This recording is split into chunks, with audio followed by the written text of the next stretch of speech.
records mean something. The label, the producer, the year it was made. Make sure you have the record player on at night. Bad luck streak and dance in school, down on my knees in pain. Bad luck streak and dance in school. Okay.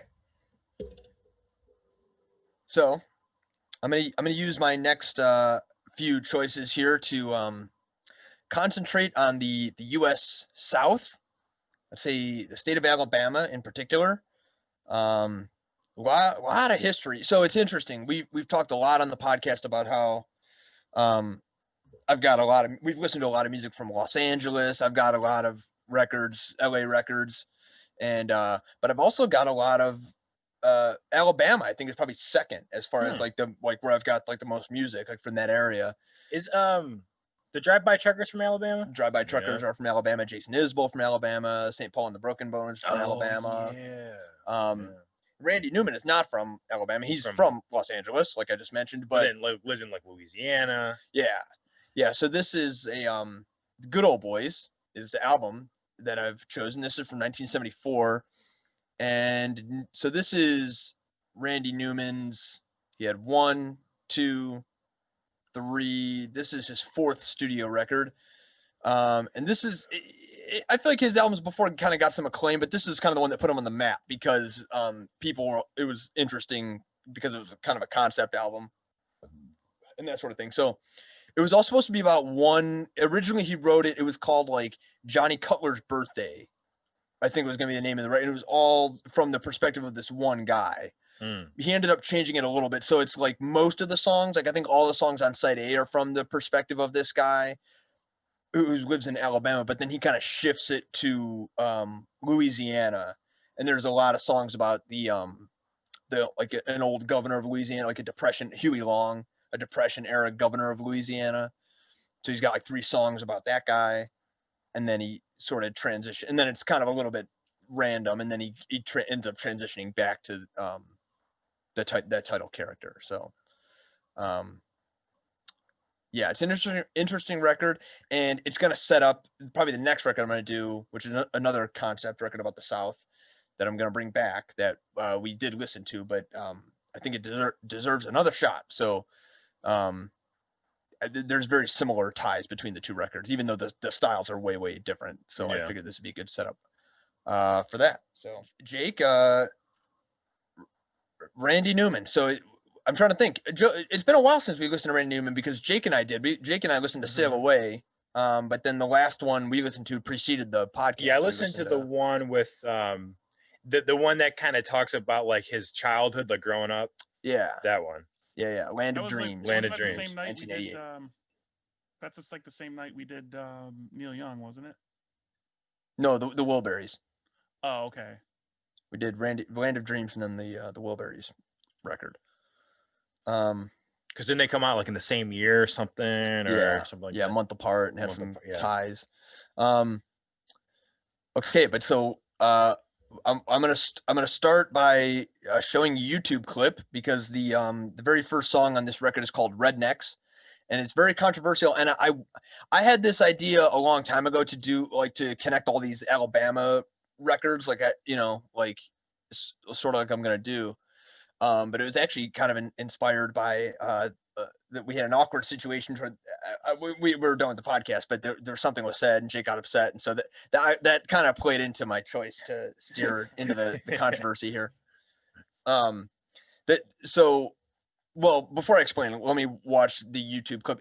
The first song is called Rednecks, and Randy Newman cites this appearance that Lester Maddox had on a 1970 the Dick Cavett show.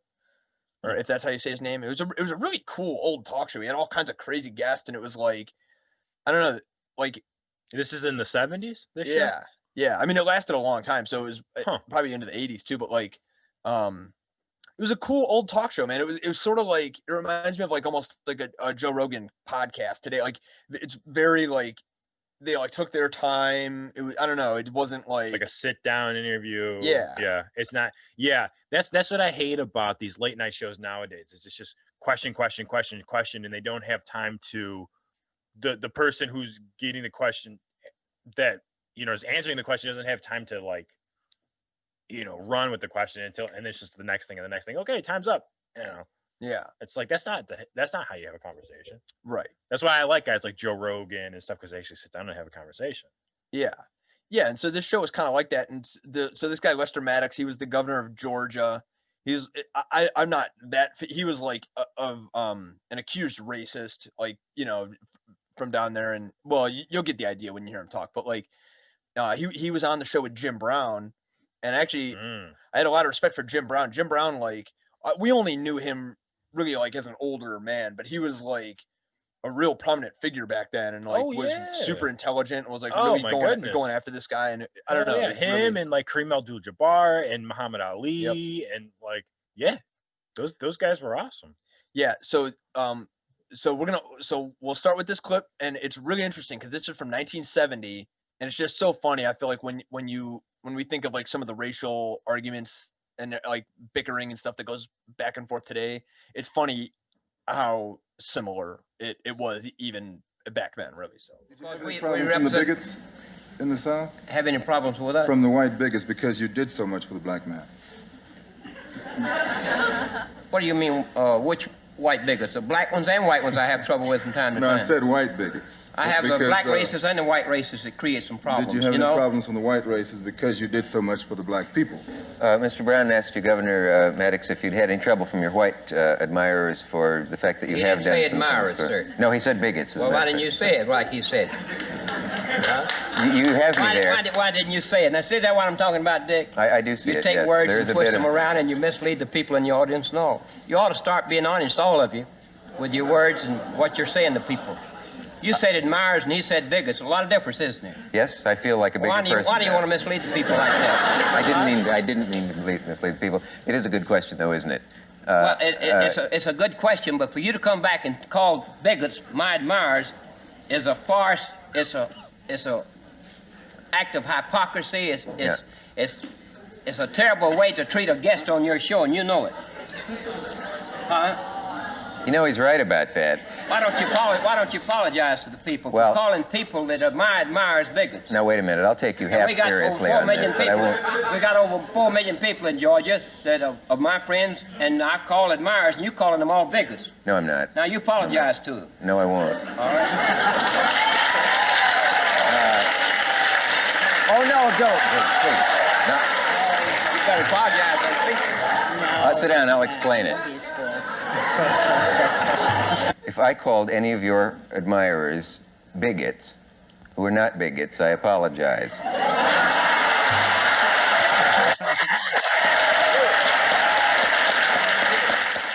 An interesting note about this record, I have a repress that I'm going to play. So it's a nice brand new record.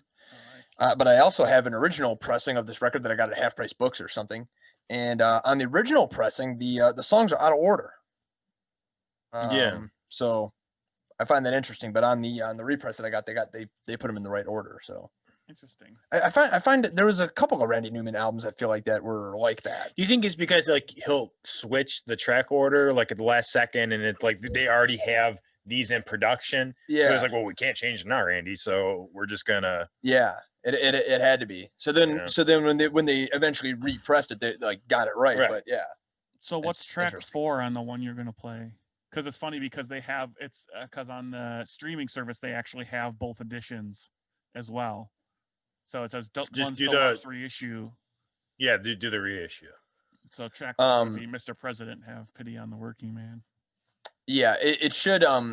You're gonna have bonus tracks and stuff, but basically I think it's 12 songs overall, and the last one is Rollin'.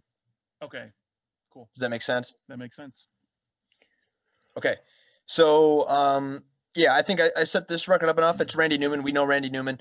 There's the first song, Rednecks, is the most profound song on the album. It does feature gratuitous use of the N-word, but well, I don't know, gratuitous. It features use of the N-word, but Randy Newman's accent makes it so it's not like offensive. You know what I mean? Like he kind of rolls. He's being satirical. Yeah, well, I mean, like I think the character that he's writing is serious, like the viewpoint, but I just mean literally the way his pronunciation. It might be a little bit more abrasive if he, had a hard R, but his accent, he just kind of rolls it. So I think it makes it not as bad. I don't believe he won't perform this song anymore, although he doesn't really perform much anyway these days, because of the word. But it's one of the most profound songs ever written as on the topic of race. And he had he was I don't know. I feel like it was a different time, but I still feel like it took like gusto for him to like write a song like this and write an album like this. We have the you'll notice when he gets to that part, the Eagles are the backing vocals on that song. I think they're featured on the rest they've of the done a lot of backing vocals for. Yeah, I mean, we've heard them a few times on the podcast doing either guitar work or background vocals or something. Yeah, man, it seemed like they had their hand in like a little bit of everything. Yeah, so let's see. Let me see what other if I notice any. Oh, Ry Cooder on electric guitar. I forget what Ry Cooder's super famous. I know I've heard him on other Randy Newman records, but I don't know what Ry Cooder went on to do. I mean, with a name like that, I mean, what's stopping you? You just Cooder. Yeah, Glenn Fry. Yeah, Glenn Fry and Don Henley. Yeah, on background vocals. Nice. And let's see, recorded, mixed, and mastered at Warner Brothers Studios, North Hollywood. We're rednecks, we don't know our ass from a hole in the ground. We're rednecks, we're keeping the niggers down. Down here we too ignorant to realize the North is set the nigger free. Yes, it's free to be put in a cage in Harlem, New York City. It's free to be put in a cage on the south side of Chicago, on the west side. It's free to be put in a cage in Humphrey, Cleveland. It's free to be put in a cage in East St. Louis. And it's free to be put in a cage in Fillmore and San Francisco. It's free to be put in a cage in Roxbury and Boston. They're gathering the money from miles around, keeping the niggers down. Got a big black dog, his name is Dan. Live in my backyard in Birmingham. It's the meanest dog in Alabama. Get him, Dan.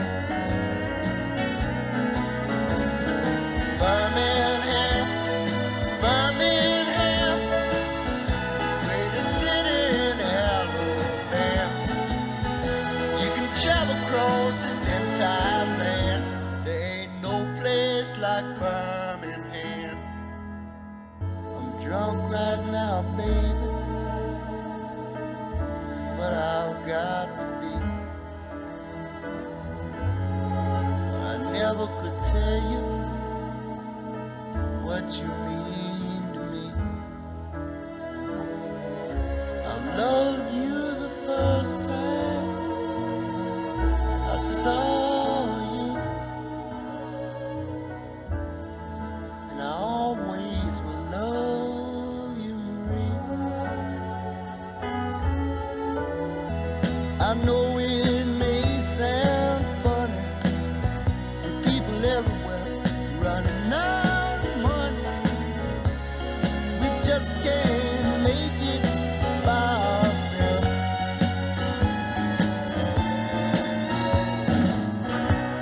It is cold and the wind is blowing. We need something to keep us going. Mr. President, pity on the working man.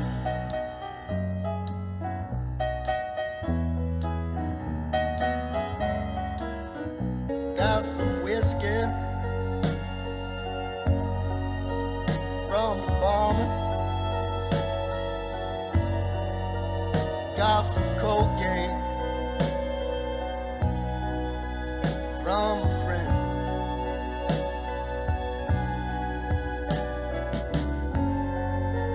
I just had to keep on moving till I was back in your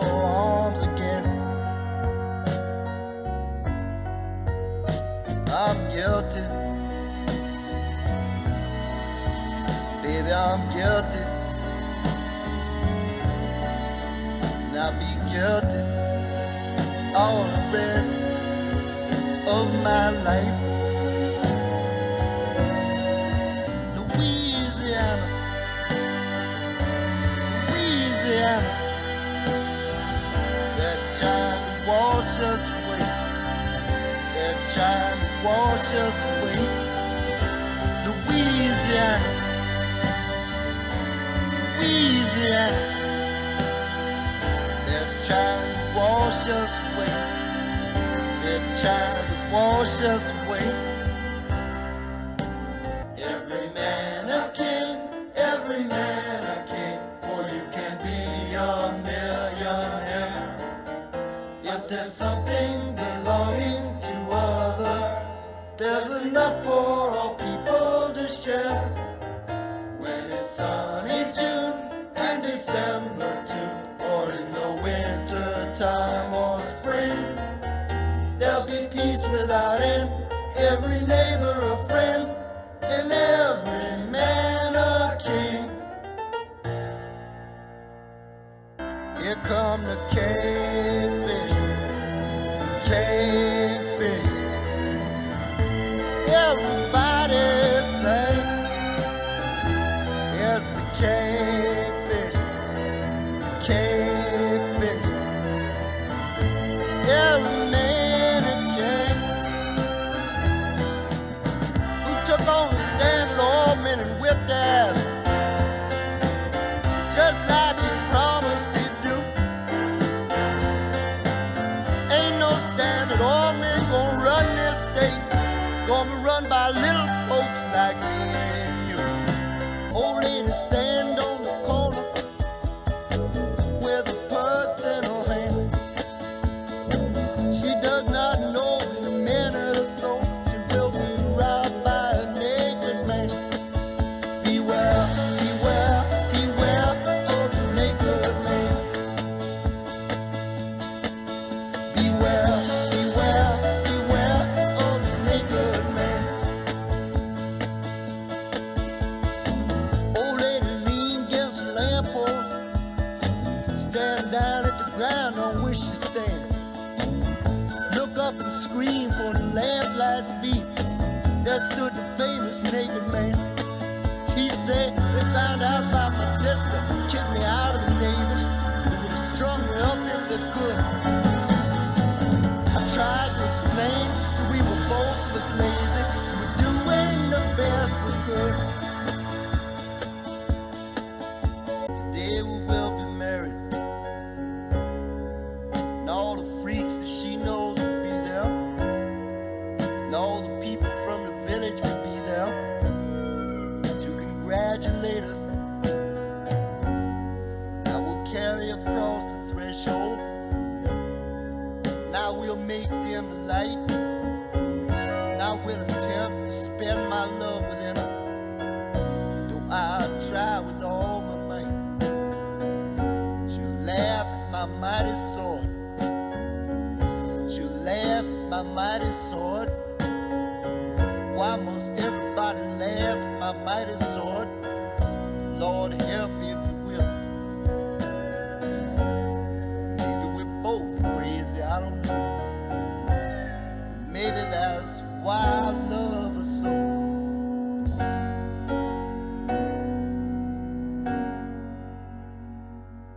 Doctor, doctor, what you say? How about letting me out today? There ain't no reason for me to stay. Everybody's so far away. Get me back on my feet again. Back on my feet again. Open the door, set me free. Get me back on my feet again.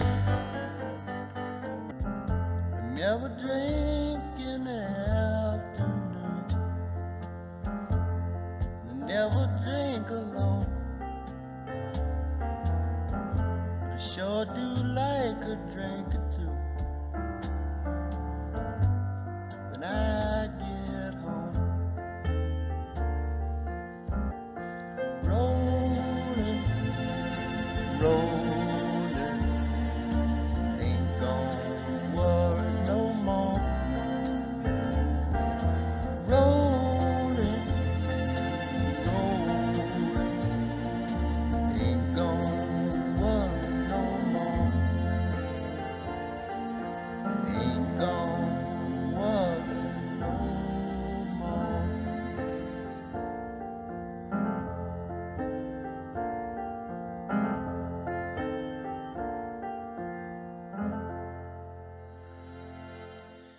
All right.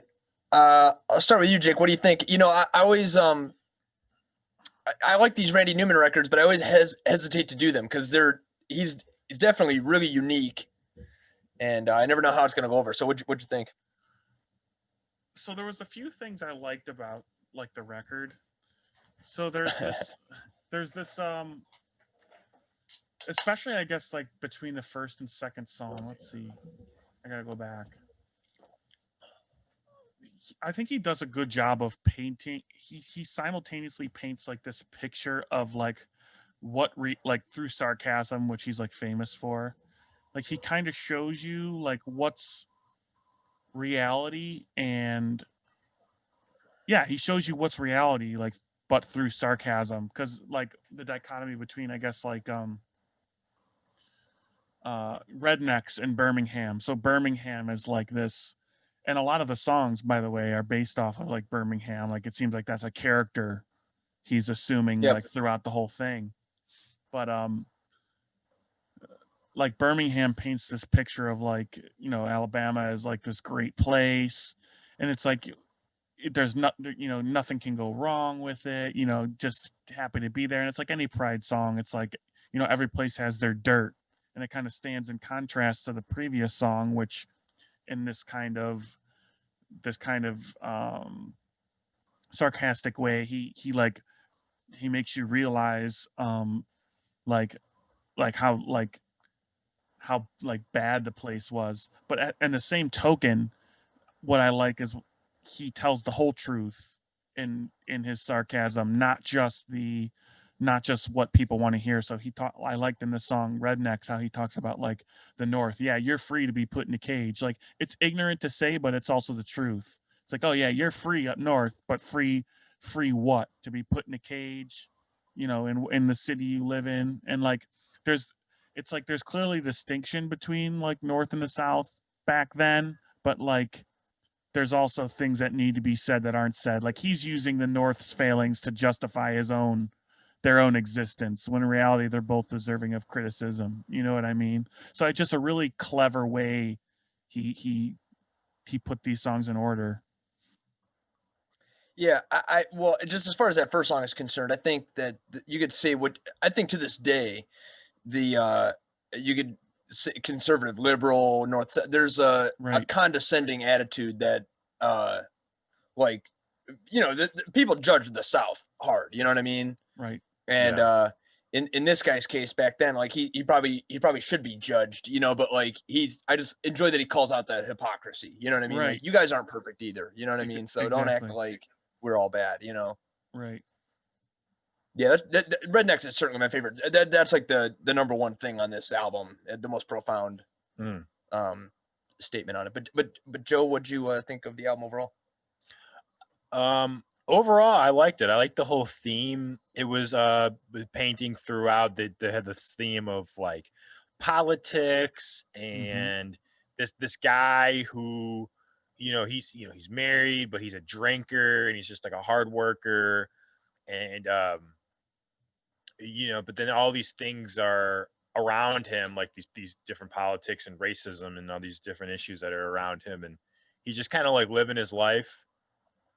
I was really surprised with the production with this album, and maybe I should like, because like going into this, I just think, okay, it's just Randy Newman. I think it's just gonna be Randy Newman singing. I wasn't expecting like the violins, the horn section, and the slide guitars and the background vocals, like just really like super well produced. There was one song that I didn't like the mix of it. I thought everything was Guilty was the one song I didn't like the way it was mixed. I thought it was like just too loud and just too, I don't know. It just kind of was just all at you at once. But the rest of it was really good. And I like that that campaign song that he put in there for that guy. Not for Lester Matt. Kingfish. No. It was the one before Every Man a King. Every Man a King. Oh, yeah. That was that dude's like campaign, like his real like campaign song.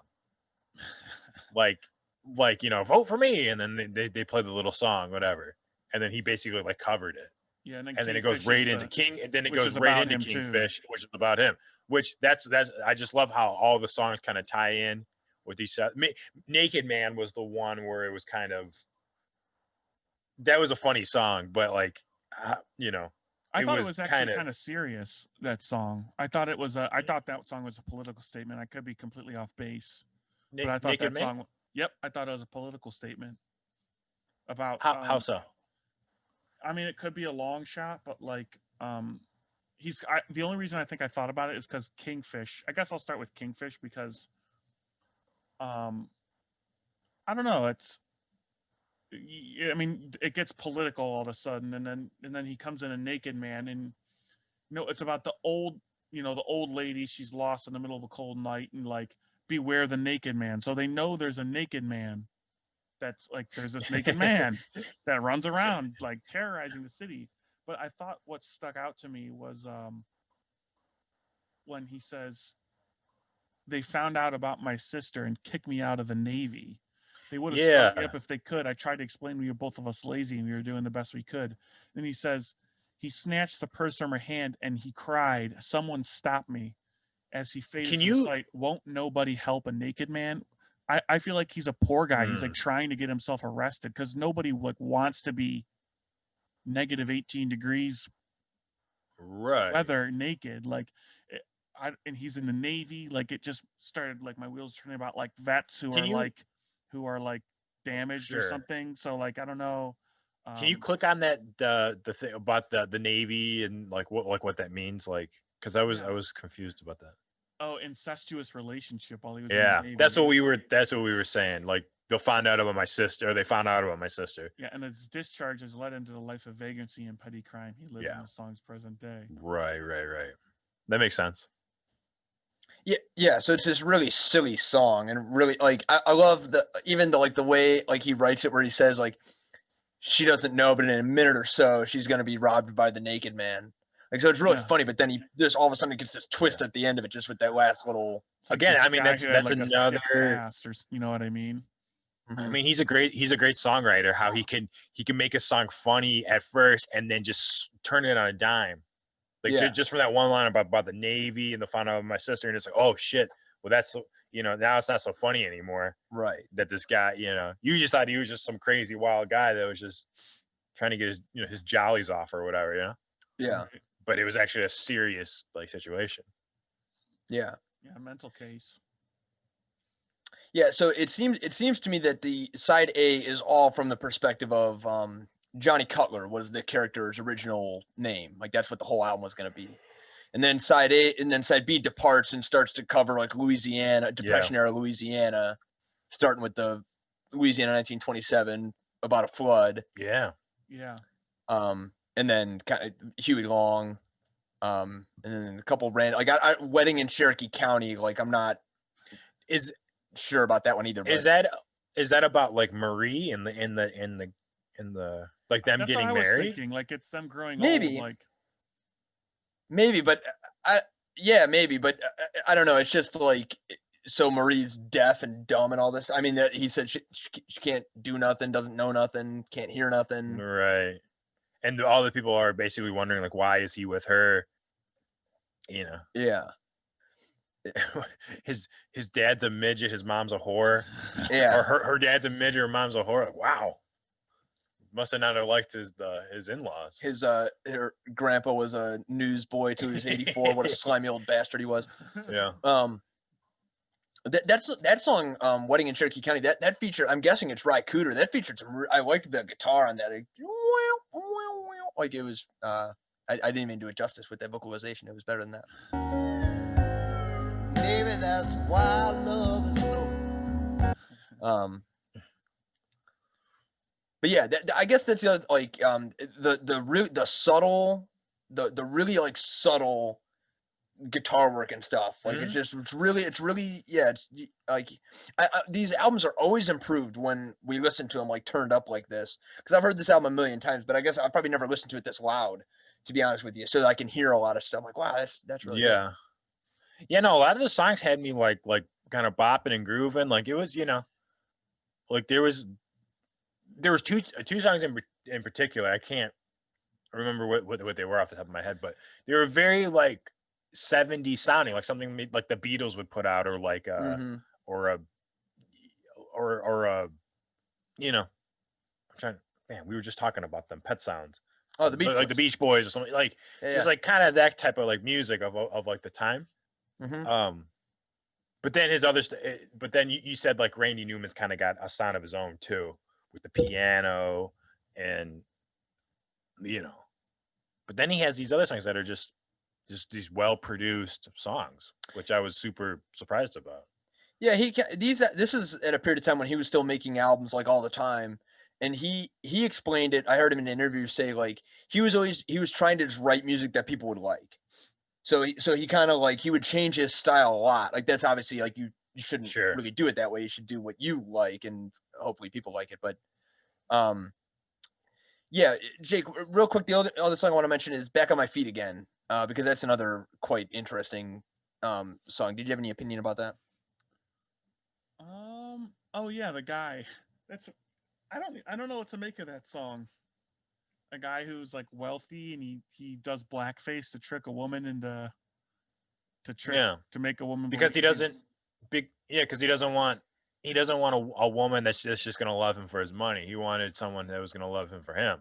So he kind of takes a funny turn, just putting on blackface or whatever, but he basically tricks the girl. I wonder how he conceived of this song because so it's this kind of crazy story. Like, I don't know if he just wanted to get that story in, but was like, well, it's so ridiculous. Right. So it's being told from this guy, Randy Newman is famous for like unreliable narrators. Right. And so like, this guy is clearly crazy because he's asking the doctor to let him out. Like, so right, he's like, at the end of the song, I was just going to say like, yeah. So to me, it's like he's just making all this shit up, about this story. My sister's this, my brother's that, like. Right. Is that the one that said my brother's in textile and he makes more money than you and all this stuff? He's talking to the doctor. Yeah. So that struck me as just a way. I'm just gonna set up this crazy guy, and then he could tell these wacky stories, and it doesn't have to make any sense because he's this guy's right. Crazy, he's just a crazy guy. That's funny.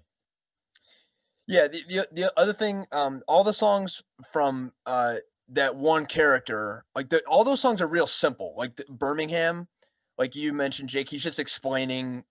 It's just kind of giving context, like, oh, my wife's here, I got a dog, and like. But he's always drinking. Yep. In these songs. During Marie, he said, I'm drunk right now, baby, but I have to be. I could never tell you what you mean to me. That's the only way he could communicate anything is he's got to get drunk. Right. And then Guilty, same thing. Yeah, baby, I've been drinking. Yeah, doing cocaine and doing the last song. Rolling, yeah. Because with the one song you just mentioned, his wife probably told him like, "Hey, you got to stop drinking and stop doing this," and then he goes kind of off the tracks, goes out because he says he got a thing of whiskey from the barmaid, and then he got cocaine, and then now he's all sorry, I'm sorry I did that. Yeah, yeah, and he even says something like, I probably shouldn't have come around or something like that. Right. So he put himself in that situation. And it just ended up bad. Yeah. So I feel like this album got some critical acclaim. I feel like just 1974, this was a pretty interesting, we're not too far removed from like there being nothing of content really like on the, like getting put out there. You know what I mean? Like we're still just coming out of like the, the doo-wop kind of like bubblegum pop lyrics, and like there's some more interesting stuff coming, but like for something like this kind of story level type stuff, I feel like it was pretty still pretty new at the time, so the way I heard people describe it is like he kept these songs, like you said, you were grooving a little bit to, like he kept them poppy enough to like get people to listen, but then it was like, whoa, like it's all this interesting shit that he's talking about. So that's what you want to do as an artist is like if let's say you hear a song at the store or in the other room and you're not really paying attention, like that beat and that groove will get your attention. But then when you really listen to the song, you really listen to the lyrics and you're like, oh shit.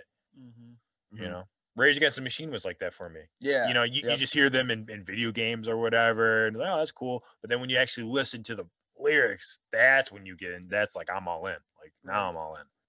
Yeah, that's him, and Warren Zevon has the same thing. Like you're like, wait, what? You know, like, and then all of a sudden, like you're down the rabbit hole. Yep. So yeah, there it is. I've been wanting to get to that one for a long time. Good Old Boys by Randy Newman.